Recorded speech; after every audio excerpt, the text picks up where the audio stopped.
여러분 안녕하십니까? 여수 MBC 뉴스데스크입니다.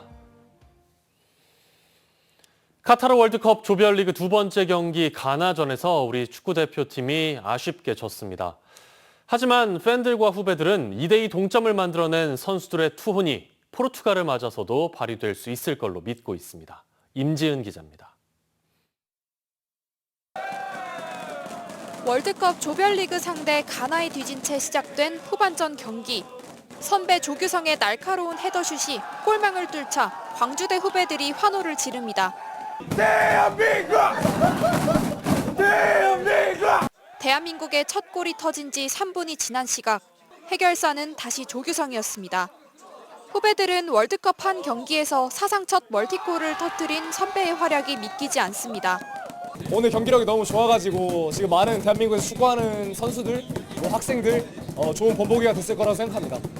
추격이 불씨가 된 후반전에 교체 투입된 선배 나상호를 응원하기 위한 금호고 후배들도 한자리에 모였습니다. 후배들은 선수들의 이름이 적힌 피켓을 들고 열띤 응원전을 펼쳤습니다. 비록 추가골을 내주며 아쉽게 졌지만 후배들은 16강의 희망을 놓지 않았습니다. 포르투갈이 매우 강팀이긴 한데 대한민국도 저번 경기도 잘했고 월드컵에서 4강도 간 팀이라 가능성이 있다고 저는 생각합니다. 광주 도심에서 실내 응원전을 펼친 시민들도 포르투갈을 맞아 펼칠 조별리그 마지막 경기에서 선수들의 투혼을 기대했습니다. 솔직히 이렇게까지 잘하실 줄 몰랐거든요. 결과가 어떻든 일단 당연히 재밌게 볼 것 같습니다.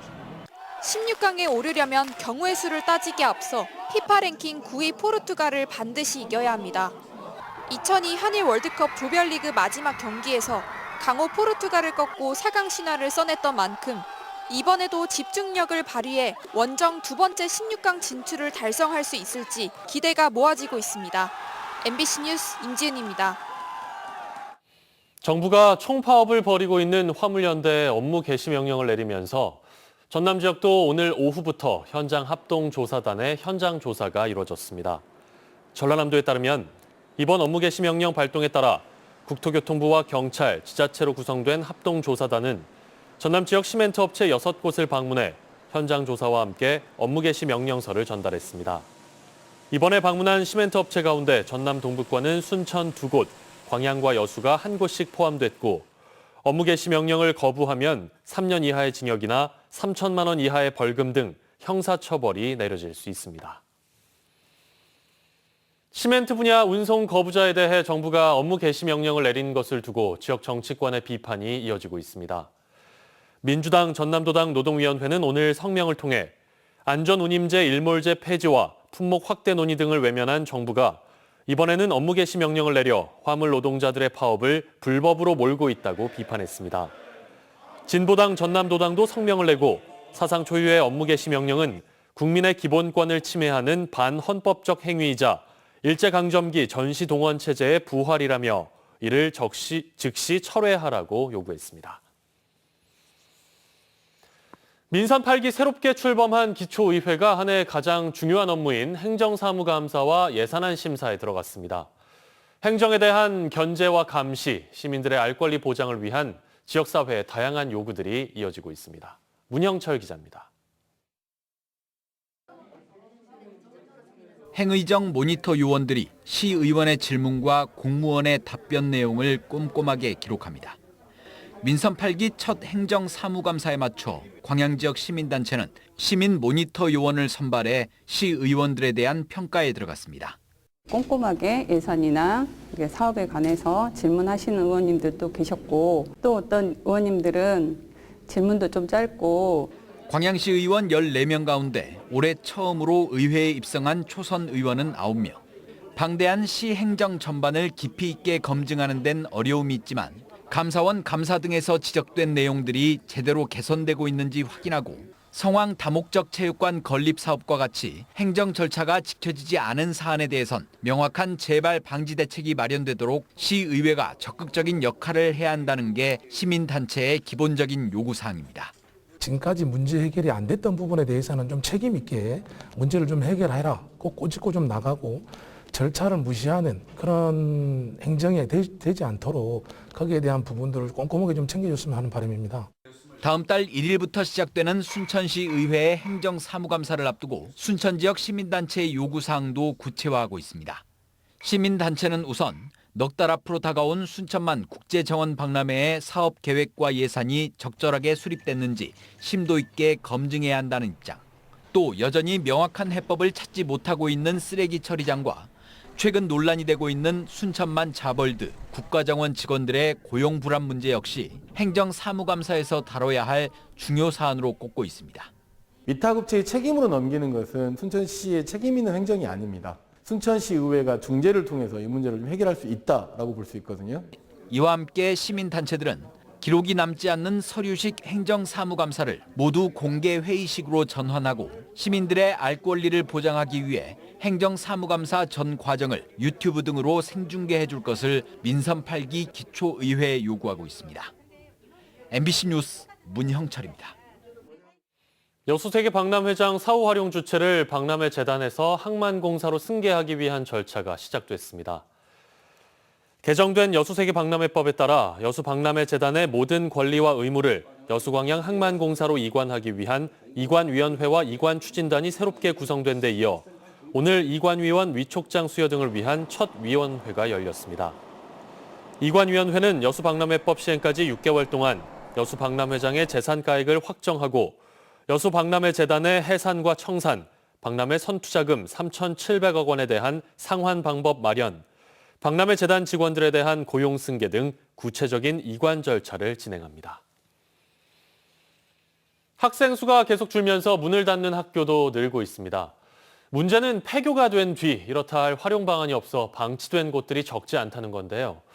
전남 대부분의 폐교가 주인을 찾지 못한 채 흉물로 남아 있습니다. 보도에 김단비 기자입니다. 바다가 한눈에 내려다 보이는 여수 금오도의 한 캠핑장입니다. 빼어난 전망과 달리 내부에는 잡초가 무성히 자랐고 한쪽에는 쓰레기가 쌓여 있습니다. 해마다 2천여 명이 다녀갈 정도로 인기를 얻던 곳이 흉물로 전락했습니다.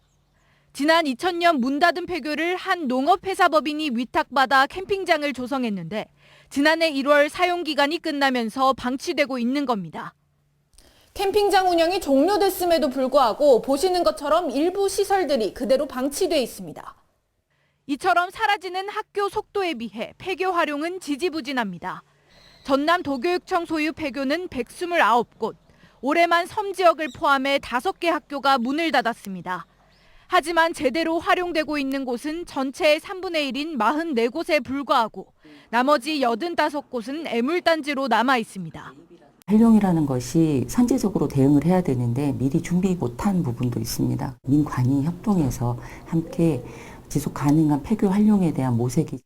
지자체에서 매입해 위탁하는 경우도 있지만 부작용이 적지 않고 매입비 부담과 주민 반발도 커 교육당국도 쉽게 대책을 내놓지 못하고 있습니다. 내가 하고 대부하고 이랬었는데 이런 식으로 하니까 이제 부작용이 첫째로 이제 본인들이 사가지고 딴 데다 또 팔아버리고. 현재 전남 지역에서 학생이 없어 휴교 중인 학교만 14곳. 이들 학교들도 조만간 문을 닫을 것으로 보여 갈수록 늘어나는 농어촌 폐교와 함께 이를 어떻게 활용할지도 앞으로 교육당국이 풀어가야 할 과제로 남았습니다. MBC 뉴스 김담입니다. 고흥 녹동 새마을금고 이사장 선거 날짜를 놓고 후보자 간 논란을 빚고 있습니다. 고흥 녹동 새마을금고는 총회 결산일에 맞춰 내년 2월 중에 개최하려던 금고 이사장 선거를 당초보다 70여일 앞당겨 다음 달 16일 실시한다고 밝혔습니다. 이에 대해 이사장 선거에 출마한 모 후보는 갑자기 선거 준비 기간이 축소돼 조합원 명부를 확보하기 어려워져 선거에 불리해졌다고 반발하고 있지만 재선에 도전하는 현 이사장은 이사회 의결을 거쳐 선거 날짜를 잡아 아무 문제가 없다고 밝히고 있습니다. 한편 녹동 새마을금고는 고흥군 3개 금고 가운데 자산 1,000억 원이 넘는 제일 큰 금고입니다. 여수 MBC와 국제 라이온스 협회 전남 동부지구가 공동 주최한 2022 청소년 봉사상 시상식이 오늘 저희 여수 MBC에서 열렸습니다. 올해 청소년 봉사상은 꾸준히 요양원 봉사 활동을 펼친 순천공업고등학교 김태환 학생과 청소년 자원봉사단 UNI 등 개인 4명과 단체 4곳이 수상의 영예를 안았습니다. 청소년 봉사장은 자기 희생과 봉사로 나눔과 효행을 실천하는 지역 청소년들을 발굴하고 이웃사랑을 실천하기 위한 공익사업으로 올해로 12년째를 맡고 있습니다. 양봉농가의 꿀벌들이 사라지는 현상이 계속되고 있습니다. 농약과 기상이변 등 다양한 요인이 추정되기만 할 뿐 정확한 원인은 파악되지 않고 있는데요. 특히 꿀벌의 도움으로 열매를 맺는 복숭아를 기르는 농가의 경우 생산량 타격을 우려하고 있습니다. 강서영 기자의 보도입니다. 지난해 대부분의 꿀벌이 폐사한 순천시 월등면의 한 양봉농가. 겨울을 나기 위해선 5만 마리가 필요하지만 벌통엔 1000여 마리의 꿀벌만 듬성듬성 보입니다. 폐사해 텅 비어버린 벌통도 널려 있습니다. 최근 1, 2년 새 남부지방을 중심으로 꿀벌들이 벌통에서 사라져버리는 현상이 발생하고 있습니다. 벌집 폐사가 심각하다 보니 이미 월등면 양봉농가 17곳 중 16곳은 올해 양봉을 포기했습니다. 농촌진흥청은 기상이변과 살충제 등을 요인으로 추정할 뿐 아직 정확한 원인은 파악하지 못하고 있습니다. 30번 정도 약재를 쳤는데도 저도 100여 통이 죽었잖아요.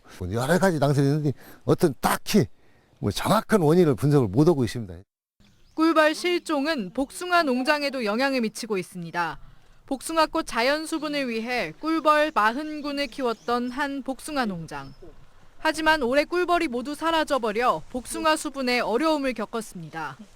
끊이지 않는 꿀벌 실종 소식에 인근 농가들은 벌써부터 내년 봄 수분을 걱정하고 있습니다. 실제로 올해 월등면 복숭아 수확량은 지난해에 비해 30% 감소했습니다. 꽃에 수정을 못하니까 과일의 열매가 형성이 제대로 안 되고 또 기형아가 나오고. 원인 모를 이유로 꿀벌이 사라지기 시작하면서 양봉농가는 물론 과수농가까지 영향을 받고 있습니다. MBC 뉴스 강서영입니다.